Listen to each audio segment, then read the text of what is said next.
Hi everyone, it's Amanda from Wondershare FamiSafe here to provide you with some parental control tips. We're going to talk about YouTube. I have two boys that use YouTube extensively.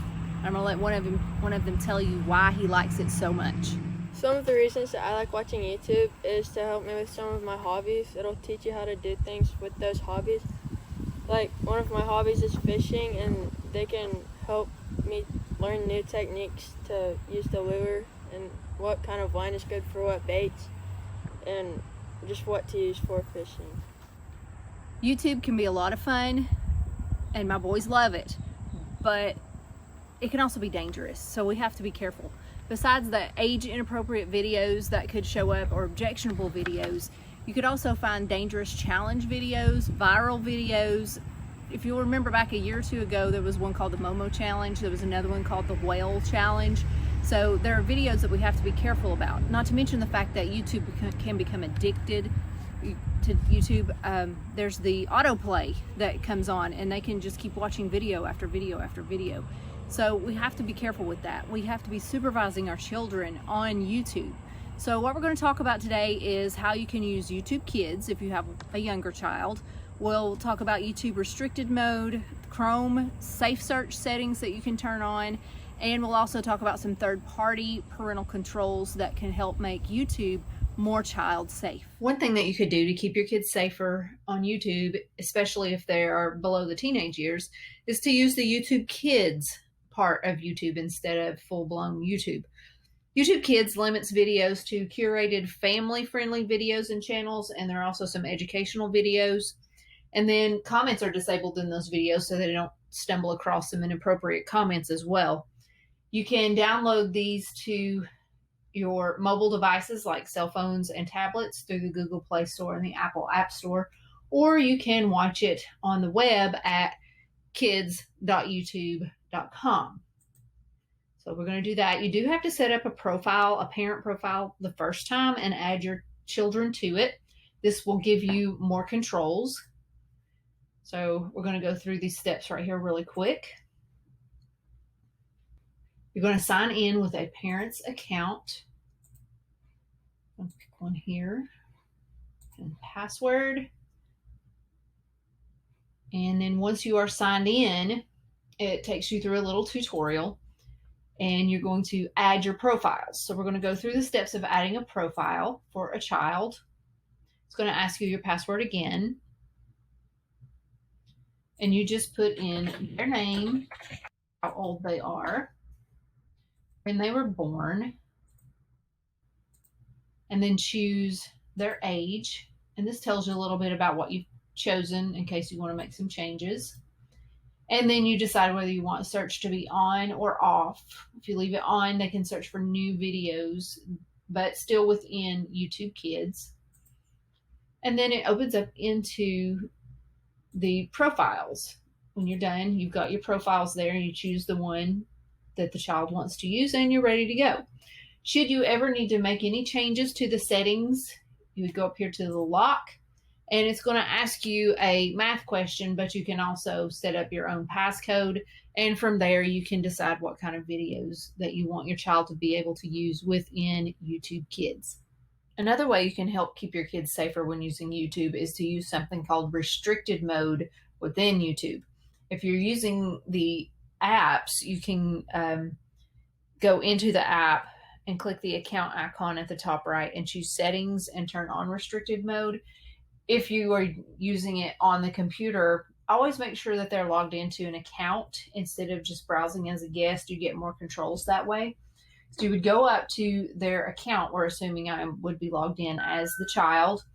And then what you want to do after you click on the account icon is scroll all the way to the bottom of the menu and find where it says restricted mode and turn that to on by clicking activate restricted mode. And that helps to hide the types of videos that you might find objectionable. So if we turn that on just like that, that's all you have to do. Now it is in restricted mode and will restrict some of those more mature adult oriented videos. So as I said, you can also do this within the apps on tablets and on cell phones.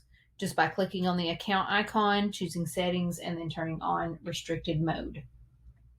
Another way you can use parental controls with your browser, if you're using Google Chrome, you can actually turn on something called Safe Search, which will also help with making videos a little more kid friendly.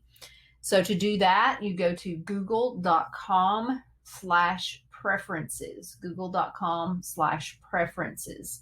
And then you have here some safe search filters. And when you turn this on, it's going to filter out explicit content, pornography, things like that. So definitely want to turn that on if you are using the Chrome browser. And you just do that by checking that box and then come down and click the save button. And you have now turned on safe search for that browser on that computer. So that's another way to help protect your kids and keep them safe. Another parental control that you can use. I like to layer my parental controls to keep my kids safe, and this is a great thing to do even when they're just using a lot of YouTube, is to layer your parental controls. So we've already talked about how to turn on restricted mode, safe search, using YouTube Kids, but you can also use other things to help protect your kids. If you are a family that uses Android devices, your kids use Android phones, tablets, Chromebooks, then you need to check out Google Family Link. It's a free service. You put the app on their device, the Google Family Link app on their device, and then you put one on your phone. Now, this one's great because even if your kids have Android devices and you have an iPhone, you can put the parental control part of it on an iPhone. But the kid part must be on an Android. So you go to the Google Play Store or to the Apple App Store to get those, and you put them on your device. And what that will do, it's really great. You can view their activity and how long they've been on each app. You can manage the apps that they're allowed to have. You can deny or approve when they want to download a new app. And of course, you can also go through and look for apps that are educational. Other things that you can do, you can set time limits for their screen time, give them a certain amount each day. And when you need to, you can lock their device over bedtime or during homework time or something like that, or dinner time. So you can lock their devices with Google Family Link. It also has a location feature so that you can locate them as long as they've got their device. So Family Link is a great app to add to your parental control arsenal, even if they're mainly, like I have one son that mainly what they do with their device is watch YouTube. So this would be a great way to keep tabs on that. Now, if you are an Apple family, you're going to want to use Screen Time. Screen Time on an iPhone, iPad, or iPod Touch is what you're going to want to set up and use.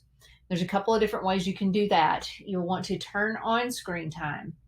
And then once you get that turned on, you can either, if you have Android and your kids have iPhones, you'll want to do this directly on the child's device and turn on the screen time setting, and you will set up a password so that they can't make changes to it once you get it set up. However, if you all have iPhones or iOS devices, then you will want to set up the family sharing so that you can configure your child's device from your own phone. So that's a great way to do that you will set a screen time passcode either in family sharing or in the actual child's device. Once you do that, you can set up downtime, which is the time that apps are not available and the internet is not available. You can set app limits where they get a certain amount of time on each app or maybe a certain amount of time for the whole day. And then you can go in and, most importantly, set up their content and their privacy. And this is where you can do things like force YouTube restricted mode. And you can set age limits on everything from their music to the movies to the videos they watch to the apps that they use. So this is some really good ways to add another layer to your parental controls to give you some more YouTube safety for while they're using YouTube. Finally, we have FemiSafe by Wondershare, and it's a great parental control app that also has some YouTube settings in it. It still has the app blockers, the screen time, web filtering, and even location, but the one that's different is this YouTube content detection setting. So if you turn this on and add your child's account to FemiSafe, it will watch what your child does on YouTube, and it will report anything that it finds back into the FemiSafe parent app. And it will even tell you if it's bullying or has profanity in it, it's threatening. It tells you over to the side why it has flagged that video. So this is very valuable because it's something that most other parental control apps don't offer. So this is inside FamiSafe by Wondershare, the YouTube content detection. Now if we go back to the main screen, you also have down here notices. So if something needs to be alerted, like I had my son do some things here, there was explicit content detected, and it tells you the date and time that it was detected in YouTube, and then you can go back to your child's device and look in their YouTube history to find out what it was that they were watching. So I highly recommend FemiSafe for this YouTube content detection. So now you can see how it's really good to mix and match your different solutions for controlling YouTube and for using parental controls on YouTube to make it more kid-friendly and to hide the mature content or the things that you might find objectionable. Don't forget to subscribe to the FamiSafe channel and come back and watch another video with us. Thank you for watching.